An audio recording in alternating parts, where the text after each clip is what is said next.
人美心善，而且他特别大方，而且他很敬业，基本上你是看不到他回去休息的。对，自己也做到了，而且没有那个威亚，非常累。对，他是个恋爱脑，没有岁数就活不了，最喜欢的就不行。Hello， 大家好，我叫唐振超，在电视剧《珠帘玉幕》当中饰演郑之恒郑五郎。作为本剧在扬州最后出场的大反派之一，请用3个词形容一下自己是怎样的反派？阴险，但是很勇敢，还有一点小可爱。郑之恒和苏慕遮前期在商业上的互相较量很有看头，你印象最深刻的和苏慕遮的对手戏是哪一场？有一场是苏慕遮为了把我拦下来，然后他挡马，那场戏印象非常深刻，因为那场戏我做到了一个马术起扬的动作，然后整一个为了这个动作可能拍了3个多小时。是你自己做到的吗？对，自己也做到了，而且没有那个威亚，然后就感觉很神奇，大概做了3个小时到半夜1点多，所以印象很深刻。是不是特别有成就感？非常累。郑之恒在剧中时而和苏慕遮合作，时而刁难，后面还起了杀心。郑之恒在心里是怎么看待苏慕遮这个人的？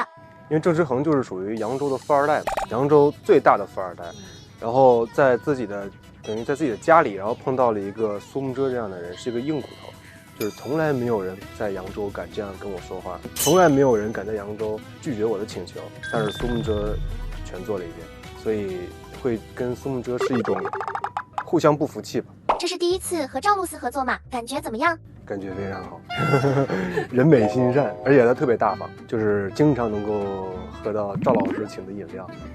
而且他很敬业，就是他在现场的时候，基本上你是看不到他回去休息的，包括换场啊或者中间，他都会在原地去等着。演技就不用说了，大家都看得到，非常好。郑之恒找到崔19许诺养他一辈子，答应他帮他振兴崔家。这时的郑之恒是想利用他，还是真心的？其实郑之恒从头到尾都没有想过利用崔19，反而是崔19在利用郑之恒。那郑之恒心里是知道的吗？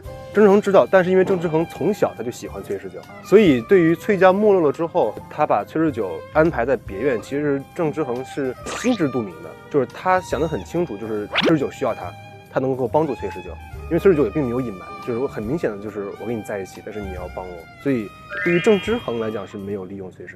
谢可寅说郑之恒是个恋爱脑，你同意他的说法吗？对，他是个恋爱脑。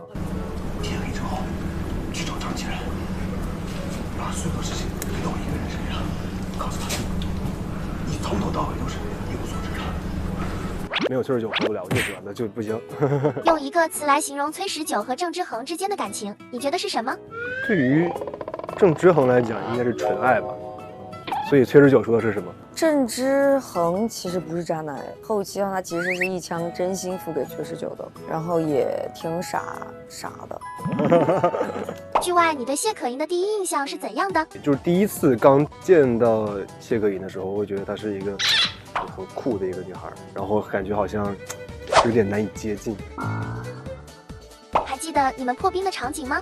破冰就是有一次在拍那个横店的外景的时候，那天晚上很冷，就是冷的人都发抖那种，然后他会去把他的暖手宝分享给我，然后后来发现原来是一个很温暖的人，